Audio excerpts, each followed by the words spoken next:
Bonjour à tous et merci de nous rejoindre sur Futur TV pour cette nouvelle édition de la rédaction. Tout de suite les titres.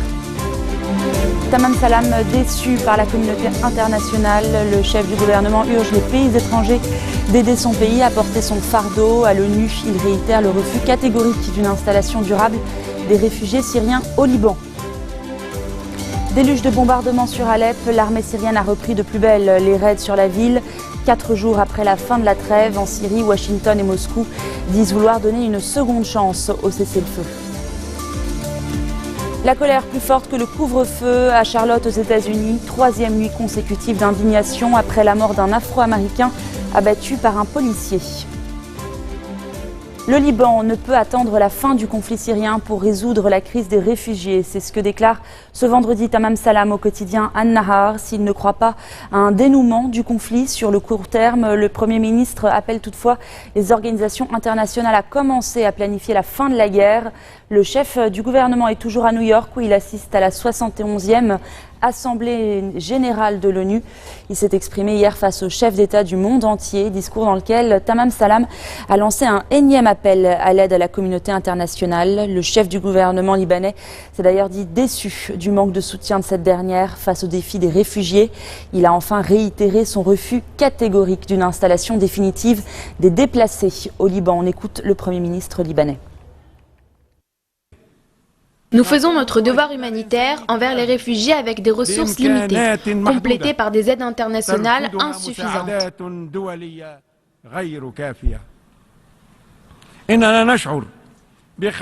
En tant que pays d'accueil, nous sommes déçus par la réponse de la communauté internationale à nos besoins. Cette réponse ne correspond pas aux promesses faites précédemment. Retour au calme à Ain el-Helloué au lendemain de l'arrestation de l'émir de Lehi dans le camp. Imad Yassine a été interpellé hier dans le quartier voisin de Tawari. Cette zone est considérée comme le bastion des islamistes dans la ville palestinienne. Il était un des terroristes palestiniens les plus recherchés de Ain el-Helloué. Il planifiait, selon l'armée, plusieurs attaques imminentes au Liban contre des sites militaires et des lieux fréquentés. Et le ministre de la Défense s'est aussitôt réjoui de cette arrestation. Samir Mokbel a salué un exploit héroïque, un exploit selon Samir Mokbel après sa rencontre avec le patriarche orthodoxe. Il a assuré que la sécurité au pays est sous contrôle et que l'armée libanaise est à l'affût de tout incident. En Syrie, 4 jours après la fin de la trêve, les combats ont repris de plus belle à Alep. L'armée syrienne a lancé une offensive majeure contre la partie rebelle de la ville. Et en parallèle, Washington et Moscou disent vouloir donner une seconde chance au cessez-le-feu. Les deux ministres des Affaires étrangères ont rendez-vous à Genève cet après-midi. On fait le point avec Axel May. C'est un mot si souvent entendu dans le conflit syrien. L'impasse. Après la trêve, qui s'est brutalement achevée par un raid aérien sur un convoi humanitaire, les réunions internationales se multiplient pour relancer le processus, mais la porte de l'espoir est refermée à double tour. Nous ne pouvons pas être les seuls à essayer d'ouvrir cette porte. La Russie et le gouvernement syrien doivent faire leur part, ou ce sera impossible. La question qui reste, c'est de savoir s'il est possible d'avancer. En face, le ministre russe des Affaires étrangères, Sergei Lavrov, a eu ce commentaire sans équivoque à l'issue de la réunion. Il ne s'est rien passé. Sur le terrain, le régime de Bachar el-Assad, soutenu par les Russes, a lancé une nouvelle offensive sur la ville d'Alep. Des bombardements ont été filmés par des caméras amateurs. Des opposants assurent que des bombes au phosphore ont été utilisées. Sur le front médiatique, Bachar el-Assad a accordé une interview fort à propos à l'agence Associated Press.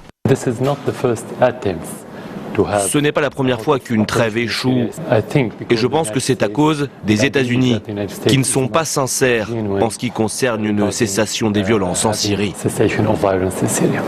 Face à ce constat généralisé d'impasse, l'ONU en est réduite à implorer Bachar el-Assad de laisser passer un convoi humanitaire de 40 camions bloqués à la frontière turque. Les Gabonais dans l'attente d'un verdict décisif, celui de la Cour constitutionnelle chargée de départager le contentieux électoral entre le président sortant et son rival Jean Ping. C'est après la pause.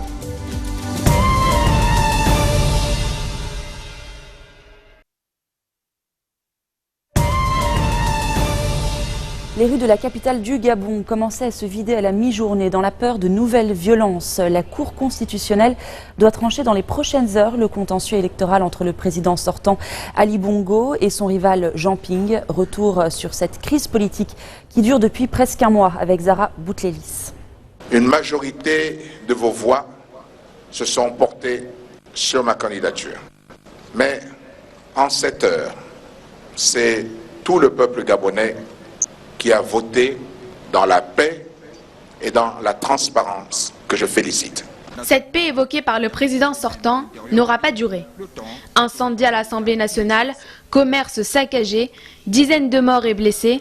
Depuis le résultat des élections du 31 août dernier, la capitale Libreville est le centre d'affrontement entre forces de l'ordre et manifestants pro-Jean Ping, le principal adversaire d'Ali Bongo. Ces partisans accusent le camp présidentiel de fraude. Un recours a donc été déposé devant la plus haute juridiction du pays. Objectif, obtenir un recomptage des voix obtenues dans le fief d'Ali Bongo, région où il a obtenu 95% des suffrages. La Cour constitutionnelle a maintenant le choix entre la stabilité ou l'instabilité du Gabon. De leur côté, les Gabonais exaspérés par la situation souhaitent une seule chose, l'apaisement. Le Gabon a toujours été renfermé, toujours refoulé, toujours maltraité, toujours agressé et toujours frappé. Donc c'est ça qui fait que les Gabonais n'arrivent pas à s'exprimer. Le délibéré de l'audience est attendu en fin d'après-midi. 3 choix s'offrent à la présidente de la Cour: valider le scrutin d'Ali Bongo, inverser les résultats ou annuler l'élection présidentielle. 500 millions de comptes piratés. Fin 2014, Yahoo a été victime de l'une des plus grandes attaques informatiques de l'ère Internet. Nom, adresse électronique, numéro de téléphone et mot de passe. Le groupe certifie en revanche que les données bancaires des utilisateurs n'ont pas été affectées.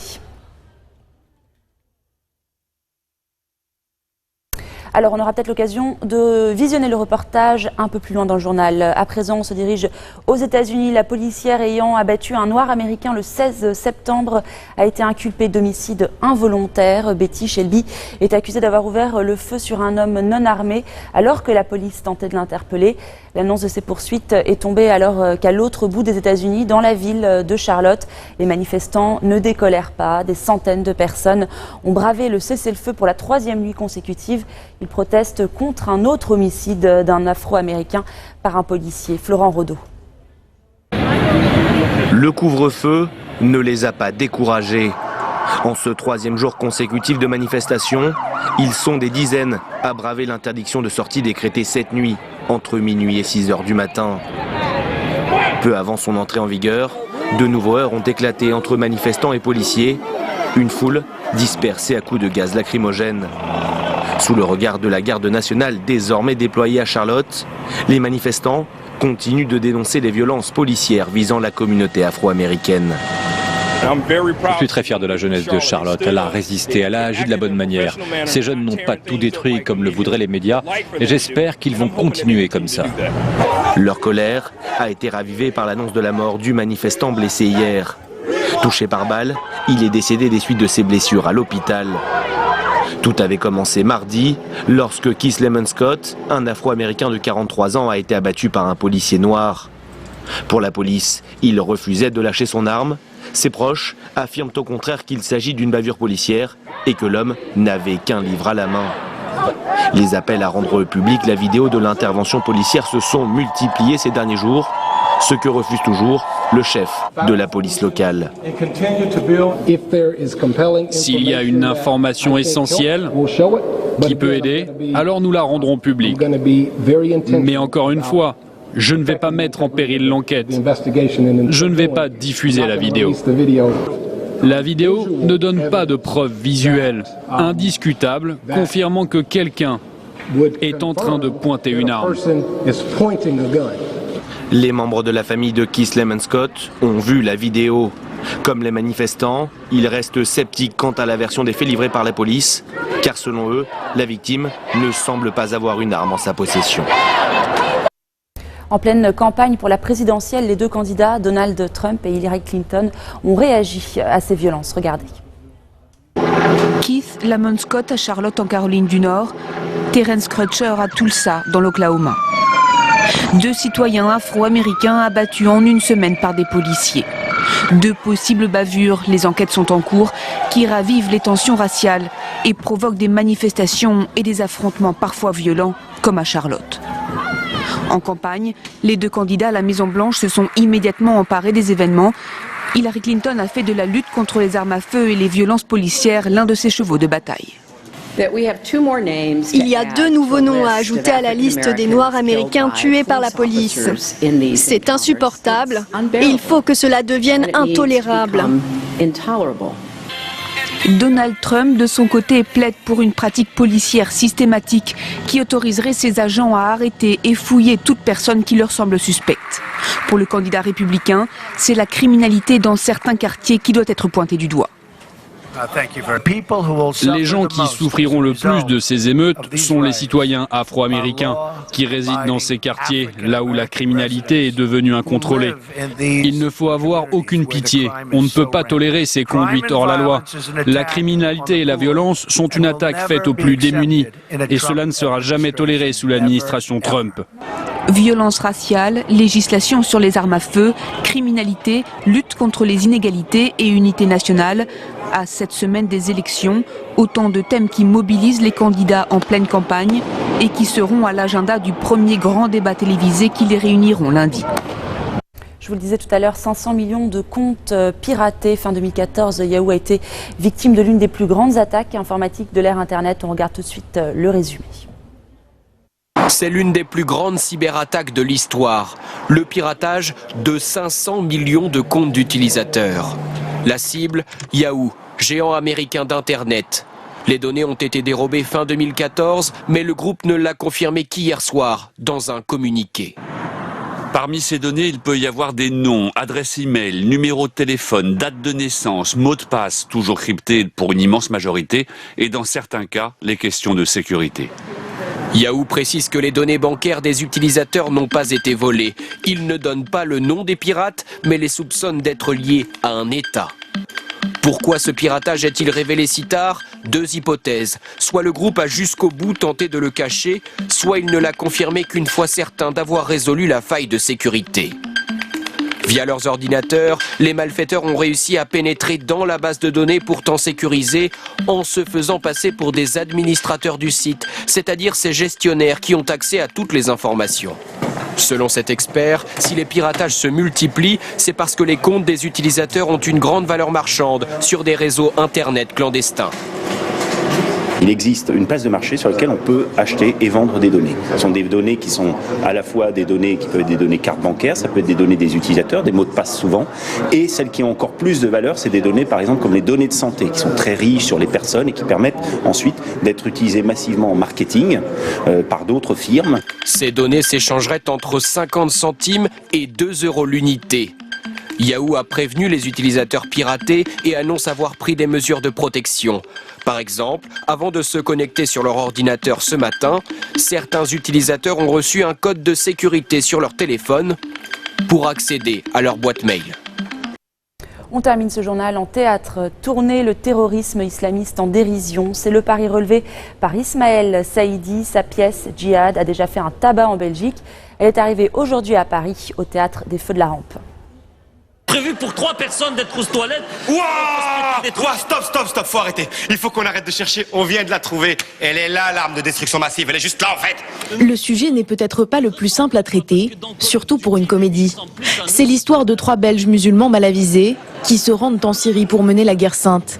Pourtant, c'est avec humour que l'auteur et réalisateur Ismaël Saïdi tourne en dérision les méthodes de recrutement des extrémistes. La pièce ne se moque ni de l'islam ni des musulmans.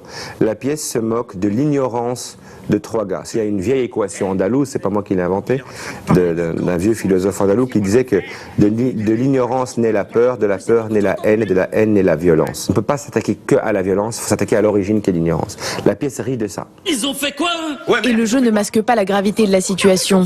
Bien au contraire, les acteurs n'hésitent pas à nommer ceux qu'ils tiennent pour responsables de leurs décisions mortifères. La responsabilité, elle incombe à tout le monde, elle est double, elle incombe aux communautés musulmanes qui doivent changer la manière dont cette religion est inculquée, aux jeunes et aux moins jeunes, et à la société qui doit essayer de créer le terreau favorable pour une vraie citoyenneté commune.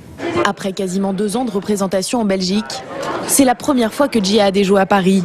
Et dans le contexte actuel, le moment semble bien choisi. Le théâtre a toujours été l'endroit où on contestait les choses. Et c'est bien l'endroit où il faudrait parler du djihad et de toutes ces polémiques et problèmes de société pour créer une forme de catharsis, c'est bien le théâtre. Ça parle de l'actualité, ça parle de maintenant, ça parle de plein de choses avec émotion. C'est le théâtre, quoi. Il faut dire que la pièce est basée sur une expérience réelle, celle d'Ismaël Saïdi. En tant qu'ancien policier musulman, il connaît bien le processus de radicalisation. Sauf qu'il y a 20 ans, ce n'est pas en Syrie mais en Afghanistan que les apprentis djihad se rendaient. Dans la salle, certains spectateurs ont une impression de déjà-vu. Nous sommes parents d'un jeune qui est décédé probablement en Syrie en janvier. Forcément, on avait l'impression de le voir. En Belgique, le gouvernement a encouragé la représentation de cette pièce dans les écoles, car elle est l'occasion d'un débat nécessaire. Le débat était important, oui, parce qu'il fallait comprendre aussi pourquoi cette pièce est née. Si on n'arrive pas à comprendre l'émergence et le pourquoi du comment cette pièce a été créée, on a tendance à ne pas vouloir venir ou avoir un petit peu des idées un petit peu préconçues avant de venir. T'as mis quoi dans ta poche ? Ce savant mélange entre humour belge et sujet d'actualité a déjà conquis plus de 50 000 personnes. La pièce est également en cours de traduction en anglais, hollandais, japonais et italien. Et elle pourrait bientôt être jouée à New York et au Canada. C'est la fin de cette édition. Tout de suite, le rappel des titres. Tamam Salam déçu par la communauté internationale. Le chef du gouvernement urge les pays étrangers d'aider son pays à porter son fardeau. À l'ONU, il réitère le refus catégorique d'une installation durable des réfugiés syriens au Liban. Déluge de bombardements sur Alep, l'armée syrienne a repris de plus belle les raids sur la ville. 4 jours après la fin de la trêve en Syrie, Washington et Moscou disent vouloir donner une seconde chance au cessez-le-feu. La colère plus forte que le couvre-feu à Charlotte aux États-Unis. 3e nuit consécutive d'indignation après la mort d'un Afro-Américain abattu par un policier. Merci de votre attention. Retrouvez-nous tous les jours à 16h40, heure de Beyrouth. Vous pouvez également nous suivre en ligne sur notre site web ou en téléchargeant notre application mobile. Très bon week-end.